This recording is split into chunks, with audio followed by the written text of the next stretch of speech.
Loss ಏಂಜಲೀಸ್ಗಾಗಿ ಯುದ್ಧ. February 24, 1942 ರ ರಾತ್ರಿ ಏರ್ ರೈಡ್ ಸೈರಂಗಳು ಸದ್ದು ಮಾಡಿದವು ಮತ್ತು ಕೋಸ್ಟ್ ಗಾರ್ಡ್ ಆಂಟಿ ಏರ್ಕ್ರಾಫ್ಟ್ ಗನ್ಗಳನ್ನು ಗ್ರೀನ್ ಅಲರ್ಟ್ಗೆ ಆದೇಶಿಸಲಾಯಿತು, ಅವುಗಳನ್ನು ಗುಂಡು ಹಾರಿಸಲು ಸನ್ನದ್ಧಗೊಳಿಸಲಾಯಿತು.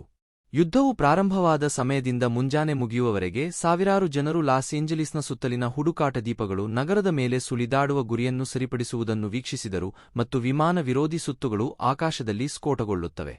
ಪ್ರತಿಷ್ಠಿತ ಸುದ್ದಿ ಸಂಸ್ಥೆಗಳು ಪ್ರತ್ಯಕ್ಷದರ್ಶಿ ಖಾತೆಗಳೊಂದಿಗೆ ಸಂಪೂರ್ಣ ದಾಳಿಯನ್ನು ವರದಿ ಮಾಡಿದೆ.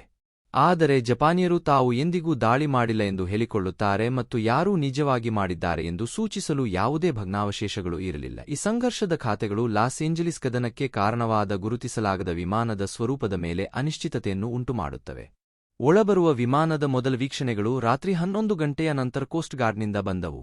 ವಾಣಿಜ್ಯ ಮತ್ತು ಖಾಸಗಿ ವಿಮಾನಗಳು ಸಾಕಷ್ಟು ಸಾಮಾನ್ಯವಾಗಿದ್ದ ಕಾರಣ ನಾಗರಿಕ ರಕ್ಷಣಾ ಸೇವೆಯು ಆರಂಭಿಕ ವೀಕ್ಷಣೆಗೆ ಎಚ್ಚರಿಕೆಯಿಂದ ಪ್ರತಿಕ್ರಿಯಿಸಿತು. ಒಳಬರುವ ವಿಮಾನದ ವರದಿಗಳು ಅಥವಾ ಕೆಲವೊಮ್ಮೆ ನೌಕಾಪಡೆ ಮುಂದುವರಿಯಿತು ಮತ್ತು ಭೂಮಿಗೆ ಸಮೀಪಿಸುತ್ತಿದ್ದಂತೆ ಫಿರಂಗಿ ಪೋಸ್ಟ್ಗಳನ್ನು ಜಾಗರೂಕತೆಯಿಂದ ಇರಿಸಲಾಯಿತು. ಒಳನಾಡಿನ ಜನರಿಂದ ಓವರ್ಹೆಡ್ ವಸ್ತುವಿನ ವರದಿಗಳನ್ನು ಅವರು ಪಡೆಯಲು ಪ್ರಾರಂಭಿಸುವ ಹೊತ್ತಿಗೆ ವಿಷಯಗಳನ್ನು ಕಾರ್ಯರೂಪಕ್ಕೆ ತರಲಾಯಿತು ಮತ್ತು ನಗರವನ್ನು ಕತ್ತಲೆಗೆ ಒಳಪಡಿಸಲು ಏರ್ ರೈಡ್ ವಾರ್ಡನ್ಗಳನ್ನು ಕರೆಯಲಾಯಿತು. ಸಾವಿರಾರು ಸ್ವಯಂಸೇವಕ ಏರ್ ರೈಡ್ ವಾರ್ಡನ್ಗಳು ತಮ್ಮ ಪ್ರದೇಶಗಳಲ್ಲಿನ ಜನರ ಮನೆಗಳಿಗೆ ಕರೆ ಮಾಡಲು ಪ್ರಾರಂಭಿಸಿದರು ಮತ್ತು ದೀಪಗಳನ್ನು ನಂದಿಸಲು ಆದೇಶಿಸಿದರು. ಹಾಗೆ ಮಾಡುವ ಮೂಲಕ ಅವರು ಆಕಾಶದಲ್ಲಿ ನಿಧಾನವಾಗಿ ತೆವಳುತ್ತಿರುವ ವಸ್ತುವನ್ನು ಹುಡುಕಲು ಜನರನ್ನು ಪ್ರಚೋದಿಸಿದರು. ಕೆಲವು ಸಾಕ್ಷಿಖಾತೆಗಳು ನಗರದ ಮೇಲಿರುವ ಇಂಟರ್ಲೋಪರ್ ಅನ್ನು ಪ್ರಚಂಡ ಏಕೈಕ ವಸ್ತುವೆಂದು ವಿವರಿಸುತ್ತವೆ, ಆದರೆ ಇತರರು ಇದು ಚಿಕ್ಕ ವಸ್ತುಗಳ ಚೆದುರಿದ ಗುಂಪು ಎಂದು ಹೇಳಿದ್ದಾರೆ. ಶೆಲ್ ದಾಳಿ ಪ್ರಾರಂಭವಾಗುವ ಮೊದಲು ಯುಎಸ್ ವಿಮಾನಗಳು ವಸ್ತುವನ್ನು ಸಮೀಪಿಸುತ್ತಿರುವುದನ್ನು ತಾವು ನೋಡಿದ್ದೇವೆ ಎಂದು ಅನೇಕ ಜನರು ಪತ್ರಿಕೆಗಳಿಗೆ ವರದಿ ಮಾಡಿದ್ದಾರೆ. ಆದಾಗ್ಯೂ 4ನೇ ಇಂಟರ್ಸೆಪ್ಟರ್ ಕಮಾಂಡ್ ಮಾತ್ರ ಜಾಗರೂಕವಾಗಿದೆ ಮತ್ತು ಯಾವುದೇ ವಿಮಾನಗಳನ್ನು ಪ್ರಾರಂಭಿಸಲಾಗಿಲ್ಲ ಎಂದು ಸೇನೆಯು ವರದಿ ಮಾಡಿದೆ.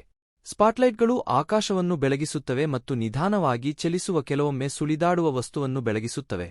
3:16 ಏಷ ನಲ್ಲಿ 37ನೇ coast guard artillery brigade Culver ಸಿಟಿಯ ಮೇಲೆ ಗುರಿಯಿದ್ದಾಗ ಗುಂಡು ಹಾರಿಸಿತು.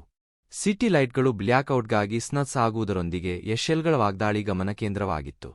7:21 ಬ್ಲ್ಯಾಕ್ಔಟ್ ತೆಗೆದುಹಾಕುವವರೆಗೂ ಗುಂಡಿನ ದಾಳಿಯು ರಾತ್ರಿಯಿಡೀ ಮಧ್ಯಂತರವಾಗಿ ಮುಂದುವರೆಯಿತು. ಬೆಳಗಿನ ಪತ್ರಿಕೆಗಳಲ್ಲಿ ಘಟನೆಯ ವಿವರಗಳು ತುಂಬಿದ್ದವು. 2 ಜಪಾನಿನ ವಿಮಾನಗಳನ್ನು ಹೊಡೆದುರುಳಿಸಲಾಗಿದೆ ಎಂದು ಕೆಲವರು ವರದಿ ಮಾಡಿದ್ದಾರೆ, ಆದರೆ ಅಂತಹ ಭಗ್ನಾವಶೇಷಗಳು ಎಂದಿಗೂ ಕಂಡುಬಂದಿಲ್ಲ. ಕೆಲವು ಕಟ್ಟಡಗಳು ಶೆಲ್ಗಳಿಂದ ಹಾನಿಗೊಳಗಾದವು ಮತ್ತು 6 ಸಾವುನೋವುಗಳು ಇದ್ದವು, ಅವೆಲ್ಲವೂ ನೆಲದ ಮೇಲೆ ಇದ್ದವು. ಸೌಹಾರ್ದ ಬೆಂಕಿಯಿಂದ 3 ಕೊಲ್ಲಲ್ಪಟ್ಟರು ಮತ್ತು ದಾಳಿಯಿಂದ ಪ್ರೇರಿತವಾದ ಒತ್ತಡದಿಂದ ಇನ್ನೂ 3 ಮಂದಿ ಸಾವನ್ನಪ್ಪಿದರು. ಲಾಸ್ ಏಂಜಲೀಸ್ ಟೈಮ್ಸ್ ಹುಡುಕಾಟ ದೀಪಗಳಲ್ಲಿ ಸಿಕ್ಕಿಬಿದ್ದ ವಸ್ತುವನ್ನು ಚಿತ್ರಿಸುವ ಮುಖಪುಟದ ಚಿತ್ರವನ್ನು ನಡೆಸಿತು. ಸ್ಪಷ್ಟತೆಯ ಕೊರತೆಯಿಂದಾಗಿ ಈ ಚಿತ್ರವು ನಿಜವಾದ ಛಾಯಾಚಿತ್ರವಾಗಿದೆಯೇ ಅಥವಾ ಕಲಾವಿದನ ಚಿತ್ರಣವಾಗಿದೆಯೇ ಎಂಬುದು ಅನಿಶ್ಚಿತವಾಗಿದೆ. ಅಂದರೆ ಹುಡುಕಾಟ ದೀಪಗಳು ಹಿಂದಿನ ಎರಕಹೊಯ್ದ ಸ್ಟ್ರೀಮ್ಗಳಿಗಿಂತ ವಸ್ತುವಿನ ಮೇಲೆ ಕೊನೆಗೊಳ್ಳುತ್ತವೆ. ನೌಕಾಪಡೆಯ ಕಾರ್ಯದರ್ಶಿ ಫ್ರಾಂಕ್ ನಾಕ್ಸ್ ತಕ್ಷಣವೇ ಈ ಸಂಬಂಧದ ಖಾತೆಗಳನ್ನು ಖಂಡಿಸಿದರು. ಇದನ್ನು ಯುದ್ಧದ ನರಗಳು ತಂದ ತಪ್ಪು ಎಚ್ಚರಿಕೆ ಎಂದು ಕರೆದರು. ಯುದ್ಧದ ನಂತರ ಅನೇಕರು ಸಾಂಟಾ ಮೋನಿಕಾದಿಂದ ಲಾಂಗ್ ಬೀಚ್ಗೆ ಚಲಿಸುತ್ತಿರುವ ನಿಗೂಢ ವಸ್ತುವು ಹವಾಮಾನ ಬಲೂನ್ ಅಥವಾ ಬಹುಶಃ ಆರಂಭಿಕ ಜಪಾನೀಸ್ ಹೈರ್ ಬಲೂನ್ ಎಂದು ಪ್ರಸ್ತಾಪಿಸಿದ್ದಾರೆ. ಆದಾಗ್ಯೂ ಕೋಸ್ಟ್ ಗಾರ್ಡ್ 1 ಗಂಟೆಗೂ ಹೆಚ್ಚು ಕಾಲ ಬಲೂನ್ನಲ್ಲಿ ಗುಂಡು ಹಾರಿಸಲು ಪ್ರಾರಂಭಿಸಿದೆ ಎಂದು ಸೂಚಿಸುವುದು ಕನಿಷ್ಠ ಹೇಳಲು ಅಸಮರ್ಥತೆಯ ಮಟ್ಟವನ್ನು ಸೂಚಿಸುತ್ತದೆ. ಆ ರಾತ್ರಿಗೆ ಕಡಿಮೆ ಪಾದಚಾರಿ ವಿವರಣೆಯನ್ನು ಹೊಂದಿರುವ ಇತರರು ಇದ್ದಾರೆ. ಇದು ಮೊದಲ ವಿಧದ ಸಾಮೂಹಿಕ ಕ್ಲೋಸ್ ಎನ್ಕೌಂಟರ್ ಆಗಿತ್ತು. 2 ಉರುಳಿ ಬಿದ್ದ ವಿಮಾನಗಳು ಕಂಡುಬಂದಿವೆ ಎಂದು ವದಂತಿಗಳು ಹರಡಿವೆ, ಒಂದು ಸಮುದ್ರದಲ್ಲಿ ಮತ್ತು ಒಂದು ಸ್ಯಾನ್ ಬರ್ನಾರ್ಡಿನೋ ಪರ್ವತಗಳಲ್ಲಿ, ಮತ್ತು ಅವು ಸ್ಪಷ್ಟವಾದ ಭೂಮಿಯ ಮೂಲದವುಗಳಾಗಿವೆ. ಆದರೆ ಈ ನಂಬಲಾಗದ ಹಕ್ಕುಗಳು ನಂಬಲರ್ಹವಾದ ಪುರಾವೆಗಳೊಂದಿಗೆ ಇಲ್ಲ. ವೈಯಕ್ತಿಕ ಖಾತೆಗಳಲ್ಲಿನ ವ್ಯತ್ಯಾಸವು ಈ ರಹಸ್ಯದ ಪರಿಹಾರಕ್ಕೆ ಸ್ವಲ್ಪ ಕೊಡುಗೆ ನೀಡುತ್ತದೆ. ಕೆಲವರು ಆಕಾಶದಲ್ಲಿ ಒಂದು ದೊಡ್ಡ ವಸ್ತುವನ್ನು ನೋಡಿದರು, ಕೆಲವರು ಅನೇಕ ಸಣ್ಣ ವಸ್ತುಗಳನ್ನು ನೋಡಿದರು. ವಸ್ತುವಿನ ಎತ್ತರದ ವರದಿಗಳು ಗಮನಾರ್ಹವಾಗಿ ವ್ಯಾಪ್ತಿಯಿದೆ. ಆದಾಗ್ಯೂ ಆ ರಾತ್ರಿ ಆಕಾಶದಲ್ಲಿ ಏನೋ ಇತ್ತು ಎಂದು ಖಚಿತವಾಗಿ ತೋರುತ್ತದೆ, ಏಕೆಂದರೆ ವರದಿಗಳಲ್ಲಿನ ಅಸಮಾನತೆಯ ಹೊರತಾಗಿಯೂ 16,000 ಸಾಕ್ಷಿಗಳಿದ್ದರು ಎಂಬ ಅಂಶವು ಆ ರಾತ್ರಿಯ ಮೇಲೆ ವಸ್ತುವಿನ ಅಸ್ತಿತ್ವವನ್ನು ಸಂಪೂರ್ಣವಾಗಿ ತಳ್ಳಿಹಾಕಲು ಅಸಾಧ್ಯವಾಗಿದೆ.